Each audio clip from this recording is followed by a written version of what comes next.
Hello, everyone. My name is Mitesh, and I heartily welcome you to Sahaja Yoga Meditation on this very great occasion of International Yoga Day. I've been practicing yoga since 96, 97, and I have found it to be very beneficial to me. I know this may sound like a cliche, but it has really helped me in all aspects of my life.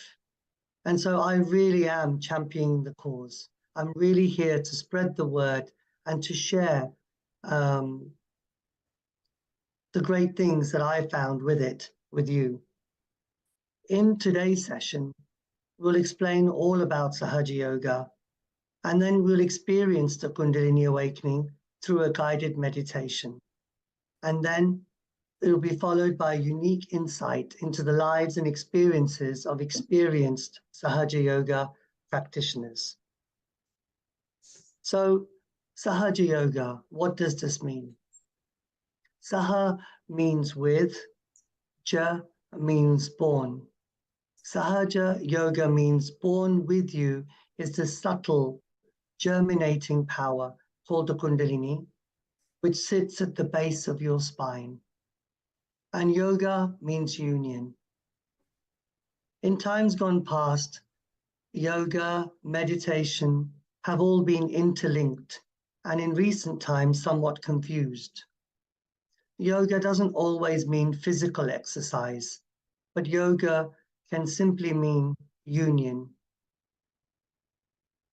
Now, going back to the Kundalini, which sits at the base of our spine, is a dormant potential energy, waiting but for a chance to get awakened by a true guru or a true teacher.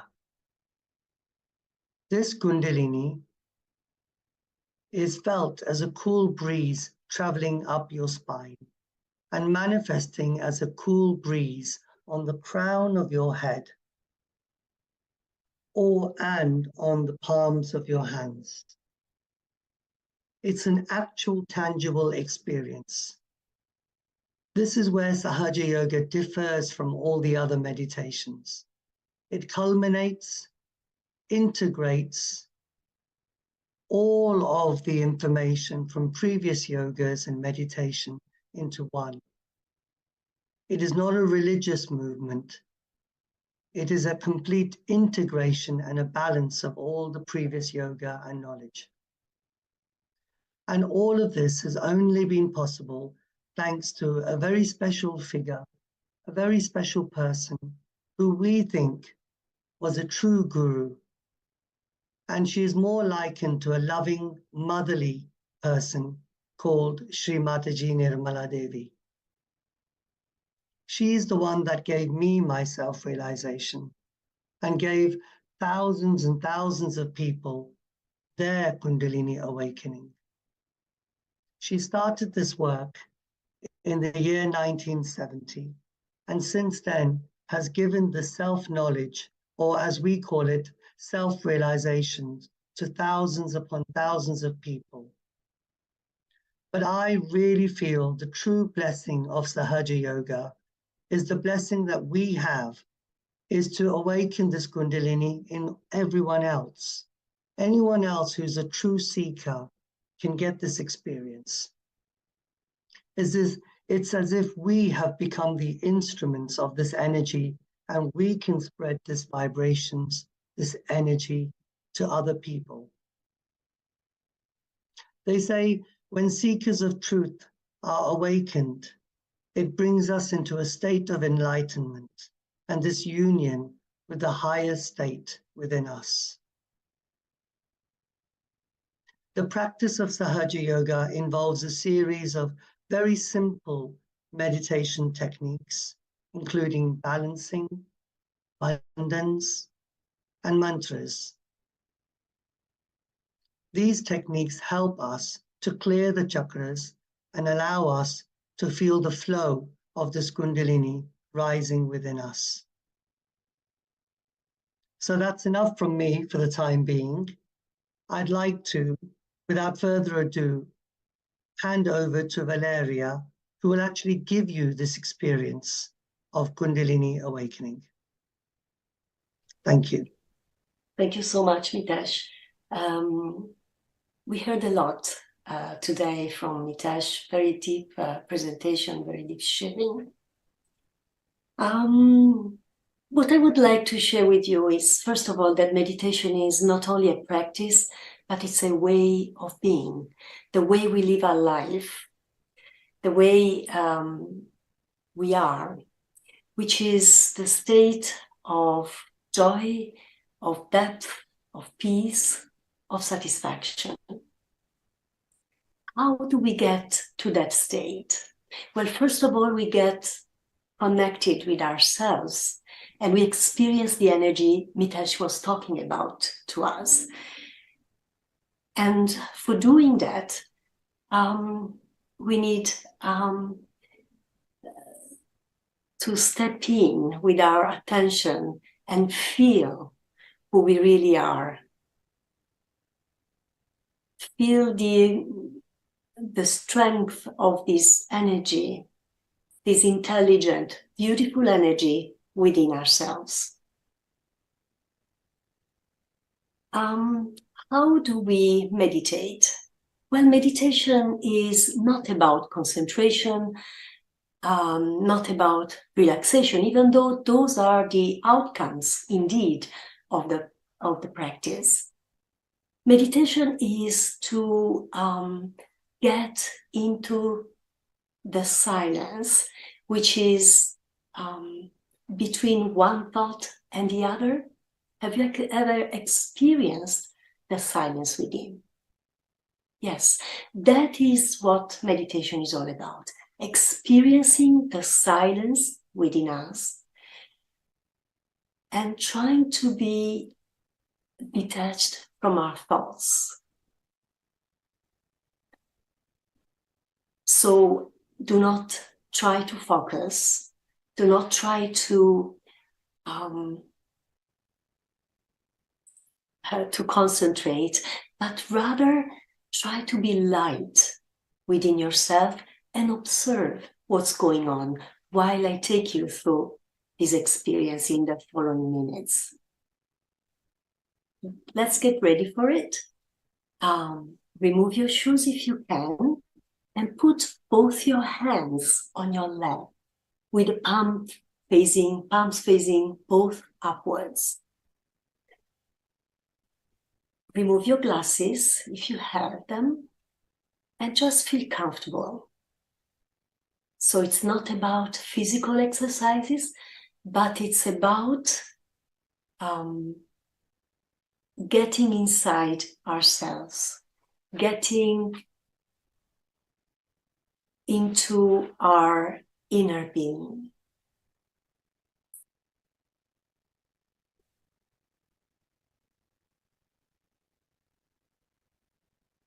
So let's close our eyes.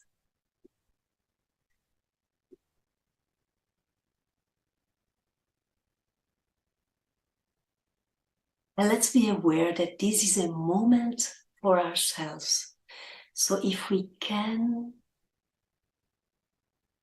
put aside all our thoughts, all our emotions, it is going to help us tremendously.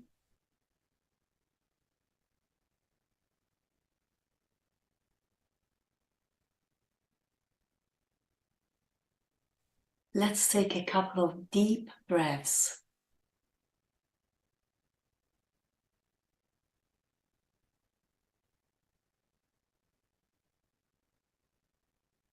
And gently drive our attention inwards.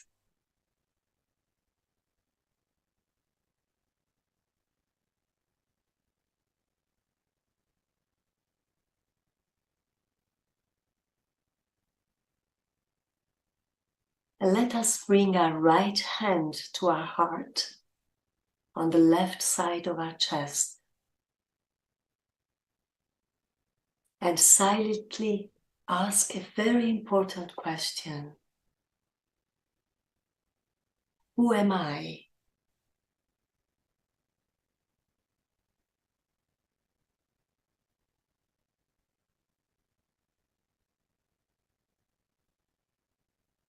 Am I beyond my emotions?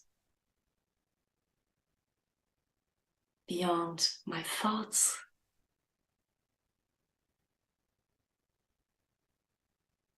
Beyond who I think I am and I should be?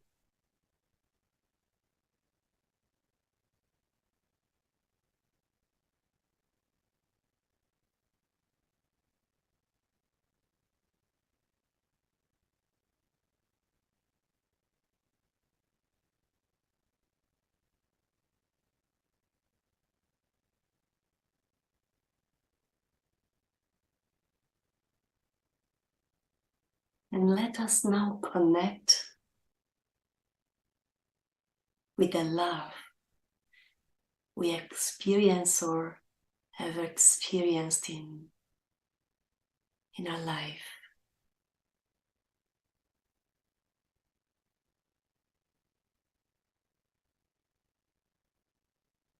The love that is nourishing,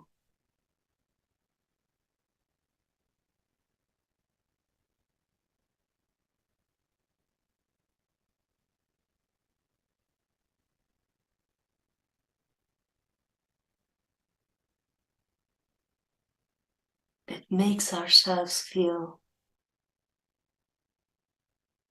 welcome, embraced, accepted.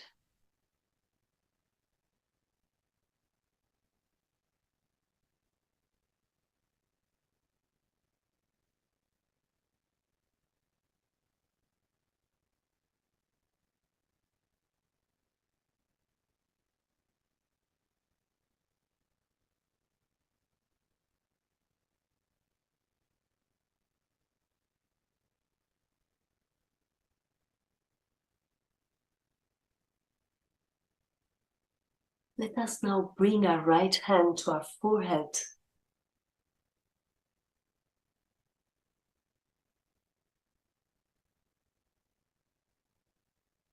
And here we can accept ourselves the way we are, fully.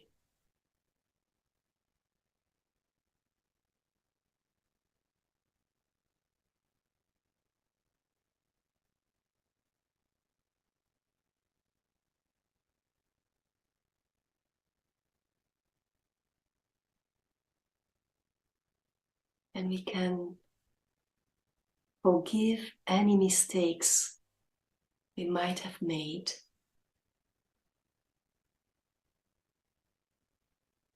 Even for 1 minute, if that's difficult.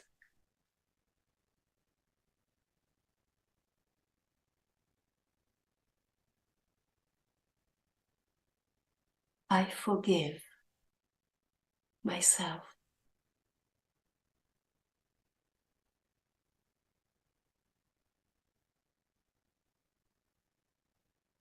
I forgive the thoughts that are disturbing me.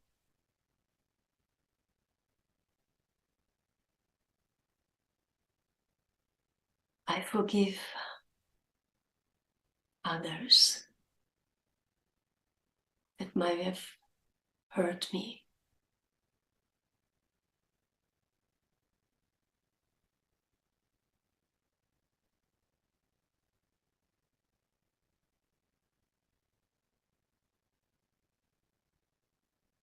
I let go of any anger. I let go of any resentment. I just melt down in the love I feel within myself.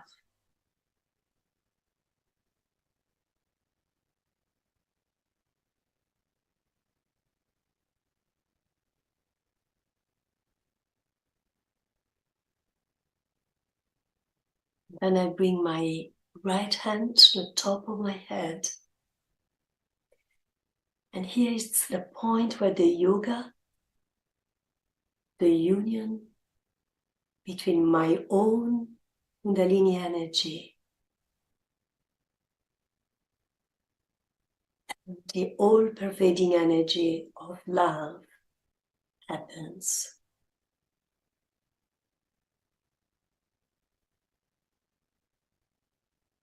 And here I just express the desire to be that love, to be that union.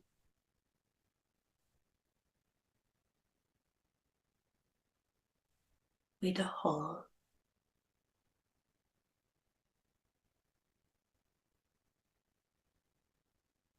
I desire to be one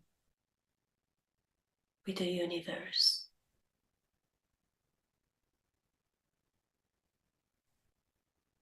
With the nourishing power of love.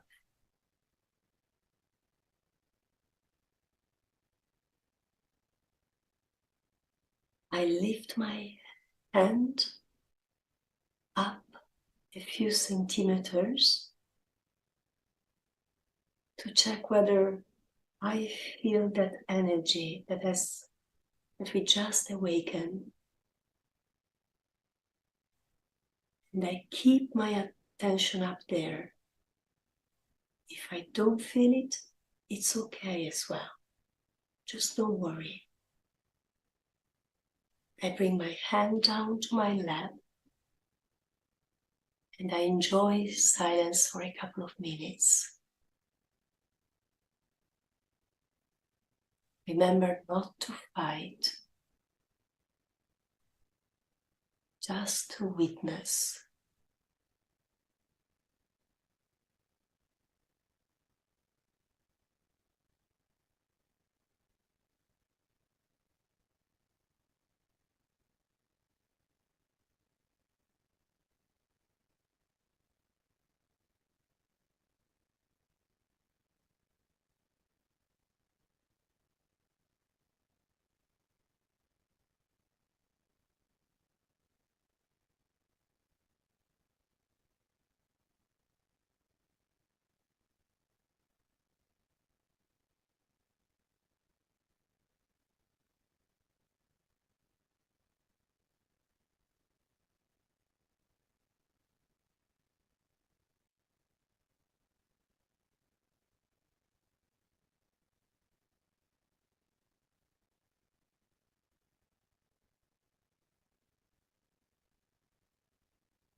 When we are ready, we gently open our eyes and we try to keep in that state,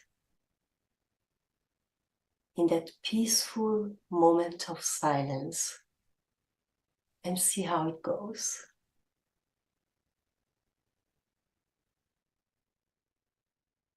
Thank you.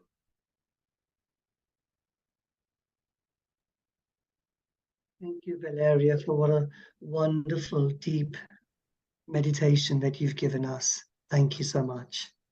I hope everyone who's been listening to you has felt the cool breeze on their palms and that cool, gentle breeze on top of their head. Now I'm going to pass it over to Brian to play a lecture given by Shri Mataji.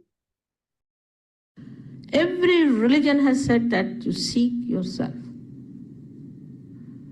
So there was nothing wrong with all the prophets, incarnations, all the saints.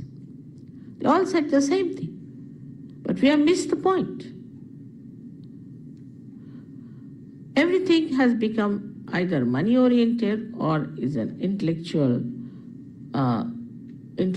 probing. It is through intellectual probing you reach a point where you realize that you have not reached the reality. So what should we do?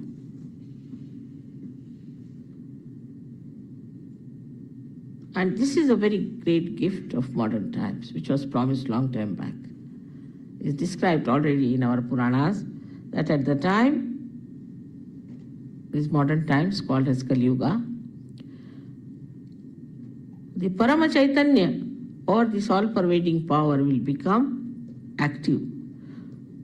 Means there is Kruta Yuga, it will become active. And through it, thousands of people will get their realization.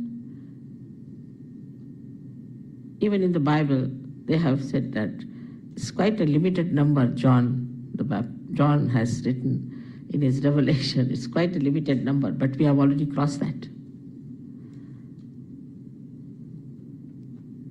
And so many people have to become realized souls. It's very important today, and it's so easy. Sahaja. Saha is with, Ja is born. Born with you is the right to become one with the divine, united with the divine, that is yoga. Yoga is nothing but to be united with that divine power. That's what yoga is. All other things are subsidiary. This union brings forth new dimensions on our central nervous system. As an evolution, we always develop a new dimension. By this, you develop a new awareness of collective consciousness, by which you can feel other people, their centers. Sitting down here, you can feel the center of somebody who is dead. Even you can feel his centers and find out what he was. Was he a realized soul or not? You can find out about anybody, whether he was a realized soul or not, sitting down here. You have to just think about it, put your hands. If you are a realized soul, you can feel on your fingertips what is the problem. And somehow if you know how to correct those problems, you get rid of your own diseases and the diseases of others, your own problems and the problems of others. First you enter into a state of mind which we call as thoughtless awareness. When you cross this center of Agya, that is placed in the optic chiasma, you become thoughtlessly aware. You are aware, but there is no thought. What a blessing it is.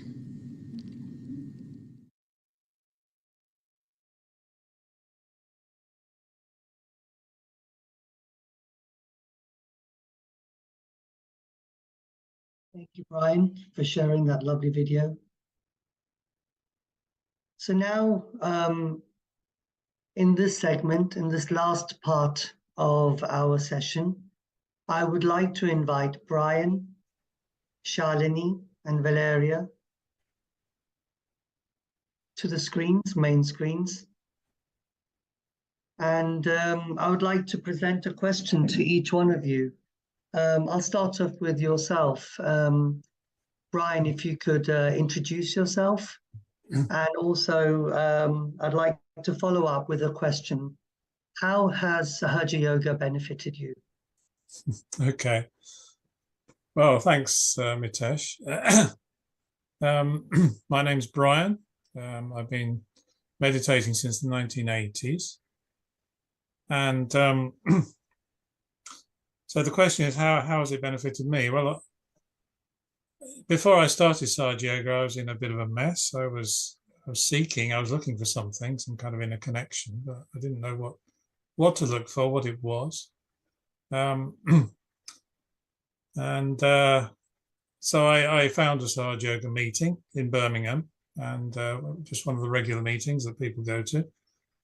And I went into the meeting. I didn't understand a word of what I was being told, but somebody worked on me from behind, which is something you can do in Sahaja Yoga. You can stand behind somebody, you can use your hands, not touching, but passing the energy into the different centers in the body. And it's really very powerful. And I felt the Kundalini rising really strongly in me. And I thought, wow, this is something amazing. So, that was the beginning of it. And I started using this to sort myself out. Now, I think prior to this, I I guess these days you would have described me as probably bipolar, because I had highs and lows, you know, and sometimes very enthusiastic, sometimes depressed, this kind of thing. And simply by meditating and by reflecting on my own personality and the way that, you know, we cause these problems ourselves inside us mentally. So simply by doing that without any real effort, over the years, that problem has settled, become more and more settled, and I would say it's gone now. And this is something they say now doesn't really leave you. Well, I can say it actually does. You know, this is something quite surprising. And since that time, you know, I've been working on other people in meetings and things like this, as we all have. And I've seen so many people cured, literally cured of so many things. It's incredible. And this is not just mental problems, but it's also physical problems, because these physical things come about because of mental imbalances, if you like, imbalances in the chakras. And so if you put that right from the core, which this does, you know, the physical problems eventually sort themselves out. I won't say it's a quick process in everybody. I mean, sometimes it is, but more often than not, it takes years. It can do. But you always feel that it's improving and you know you're on the right path. Yeah. So that's really how it's benefited me, and I've seen it benefiting others so much. Wow, yeah, it's great. It sounds like you were very dedicated and very patient with yourself, and you trusted the process. That's true. I mean, you know, personally, I had no choice. I had to either sort myself out or go under. You know, that's how I felt. And but at the same time, I was feeling that there was something inside all of us that needs to be connected. And turns out that was true. I managed to get that one right. You know, so many things wrong, but at least that was right. Thank you for sharing your experiences. And certainly, one does get a feeling of depth when we talk to you. It feels like you've worked something out inside and you're talking from a deeper perspective. And I hope all the people that listen and view this session can also feel the same. Thank you once again, Brian. No problem. And now I'd like to pass it on to Shalini. Dr. Shalini Singh, are you there? Hi, Mitesh, and hi, everyone. Yes, I'm very much here, Mitesh. Thank you for inviting me. You're enjoying the sunshine, it seems. Yes, it's been a very nice weather, and it's a beautiful day today. So, Dr. Shalini, I wanted to ask you a question. Do you have to be a seeker of truth to get this energy awakened? Not really, because I actually had started Sahaja Yoga in my early 20s, and I had no clue about spirituality, what is seeking, and I had no interest in going to connect to the cosmos and, you know, cosmic energy. I had health issues. I had during my medical training, I had some infection in my throat, and that led to my loss of my voice. Mm-hmm. And all I wanted is to get my voice back. And it took me a while to even connect to that. We have energy channels and we have a Kundalini energy. But because I had tried everything, and somebody very close to my dad suggested about it. So I did it as an experiment for like 15-20 days, and I saw the benefits. And I was quite pretty taken back by it, because medical science really do not have a quick cure for muscular conditions. It takes its own time. And when I started feeling the benefits on my health, I had other health problems as well. I started seeking. The word seeking started. What is within me that has benefited so quickly? And then I was very fortunate to attend one of the programs where Shri Mataji came for a public program. And I actually felt my Kundalini energy going up the spine as a Mercury. And since then, not only health benefits of, physical, mental, emotional, my understanding is that, and I think that is the true message of Sahaja Yoga, is that we all have this beautiful energy that Valeria mentioned during meditation, the spirit, this Atma, and we are complete, born as a complete personality, but we are conditioned to have ourselves limited. And once this energy is awakened, you connect to your spirit, connect to those beautiful qualities and the treasure, it transforms and looks after all the aspects of our life. Yeah, it sounds wonderful. I mean, especially what I found very unique is that in this meditation, you can actually feel the experience. And even if you're a non-believer, you can't deny the cool breeze that you feel on top of your head or on the palms of your hands. And Absolutely. I thought that was wonderful. And you being a doctor, it's wonderful because in years gone by, many, doctors didn't really believe in something that wasn't tangible. They kind of thought it was a bit airy-fairy. And Yes, I think because medical science is evidence-based, and unless you see an evidence, everything is just by the way, by chance. But we have a lot of scientific evidence in Sahaja Yoga, and over time, my belief and my personal experience and reading all these scientific papers has just confirmed that it is very easy to be in the balanced state by awakening this energy and meditating into the silent state, because the rush of the noise, that is too much of blabbing that is going in the thoughts, can lead us to negative or a positive state, and it is a negative state that harms our mental, physical, and emotional being. Indeed, I've seen various papers on how it improves the gray matter in the brain, the blood pressure, and many other health benefits to it. And that's there is no doubt. Yes, absolutely. There's enough evidence on various aspects. Yes. Yeah, that's brilliant. Oh, thank you both, Brian and Shalini, for sharing your experiences. And also, once again, thank you, Valeria. I believe you've tuned in, especially from Italy, for this session. And it just goes to show how international Sahaja Yoga is and how it's very apt on this International World Yoga Day to have all of us from different backgrounds coming in to share this experience. It's been an honor and a privilege to host this. And I hope anyone who's listening to this really wants to tap into this and share their experiences and enjoy this experience. So please go online, look at the free introductory classes that we offer on Zoom or in person now. You can go to local meetings, classes, and libraries and find out more about this. So once again, thank you very much for staying tuned in, and I wish you a pleasant day. Thank you. Thank you.